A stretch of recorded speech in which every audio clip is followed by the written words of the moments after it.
Matagtakdol sa buwan. Mag-sex ang among silingan sa ilang tugkaran. Ang tanan mangyud no nga magtiayon DJ Sam, dunagyoy kanya-kanyang style sa kama para masatisfy ang usag-usa. Pero lahi pud ning style sa among silingan, kay daw buang-buang naman ug sakit na kayo sa ulo sa amwa DJ Sam. Labi na namong mga bana, kay magdunga na lang siguro mig pinalpal sa kasaba nila.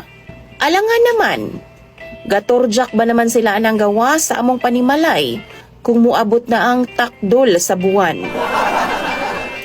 Bago na ko ipadayon ang istorya ni Chay Sam, mugreet una ko maayong adlaw sa imong mga suking tigpaminaw ug tigtanaw ning imong programa.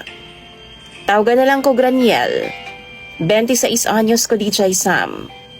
Tulo pa lang ko kabuan nga nisampa dinhi sa lugar sa akong asawa.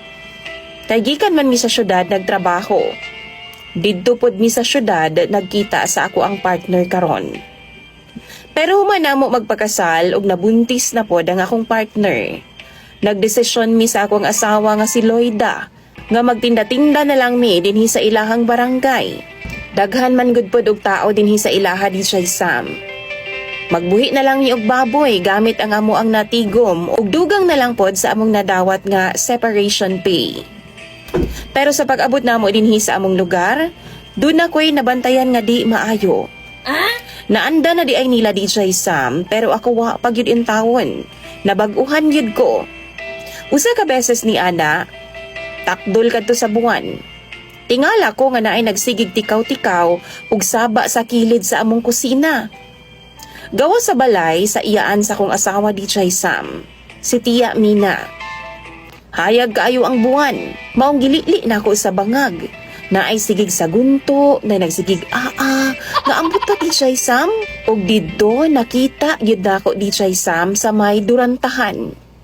Dunay duha ka mga nilalang nga gasakyod-sakyod og taman. Nagtuo pa kog baboy ramo DJ Sam. Kay gaugmod-ugmod man sa kilid. Nigawas ko DJ Sam og akong giiwagan sa akong flashlight. Aksyon na unta kog abli sa pultahan. Pero niabot og kalit ang akong asawa. Gipasod ko niyag balik DJ Sam og gibadlong ko niya. Ana pa siya di daw ko manghilabot kung unsa man ang akong nadungog og nakita. Pasagdahan ra daw nako. Ana pa siya ayaw pagawas kay naay wakwak. Seriously? Gikatawan pa nako ang akong asawa DJ Sam kay di man intawon ko mutuo og wakwak katiguang na nako. Migawas gyud ko. Bisan og giunsa kog badlong sa akong asawa kay gusto lagi na akong tan-awon kung unsa ang naa sa gawas. Dihang pag-iwag nako, dili lang isa ka baboy ang akong nakita. Dili lang duha, kundi upat ka parisan nga naglinya sa kilid sa durantahan. Mga baboy DJ Sam nga nagbembang sa kilid sa durantahan. Nasulawan pa ang laking baboy DJ Sam. Kay naiwagan man ako sa flashlight. Nasuko pa sa kuha, kay wa daw ko'y batasan. Giputol daw nako ang ilahang ritual para sa abundang ani sa ilahang kaumahan anang buwana. Giguyod ko pasulod sa akong asawa DJ Sam og suko kaayo siya.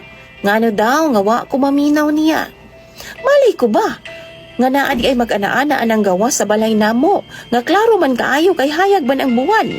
Ingon pa sa akong asawa DJ Sam, nasanay na daw sila nga ana na siya nga pamilya matagtakdol sa buwan. Gabuhat gid daw na sila ingon ana DJ Sam gawa sa panimalay. Dugay na og wa daw mo dare nga mubadlong or manabi, manghilabot ba hinuon sa ilaha. Kay ilaha daw bangkawon. Naay sa una daw nahitabo, hubog daw. Tapos, nagsige daw panungog, aw gibangkaw daw oy. Ouch! 50-50 pa ang labas. Mao nang ginapasagdan ra daw na nila kung unsa man ilang buhaton matagtakdol sa buwan. Ang problema lang DJ Sam, kay dihang pag-iwag nako. Akong unang naiwagan jud ang dako kayong buto sa babay. Kadtong bayhana DJ Sam, kaedad-edad lang sa akong asawa. Isa pa daw anak adto, ug gwapahon pud baya siya ay. 16 anyos pa daw siya dihang naminyo. Ug ang iyang banabana di Chay Sam iya harapong kadugo. Sa ilahang tribo siguro, sa ilahang kultura ug practice, Normal ra na.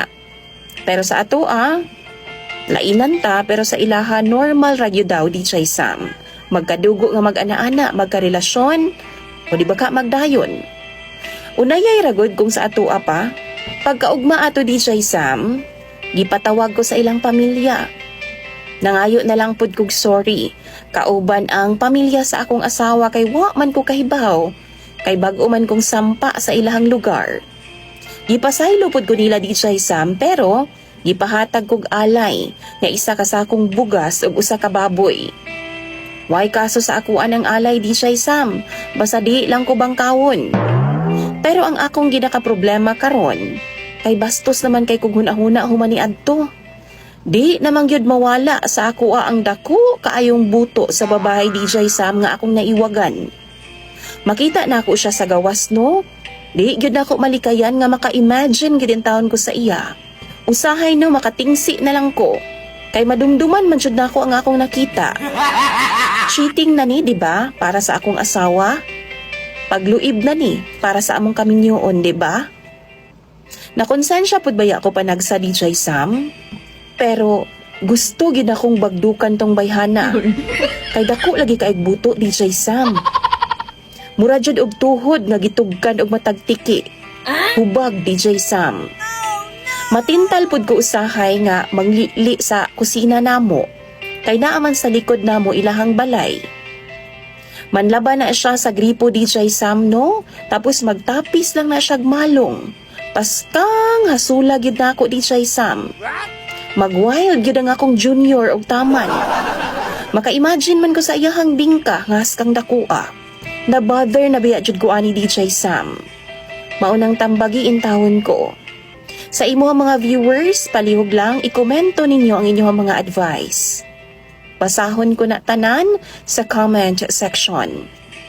Imong sender DJ Sam, Raniel.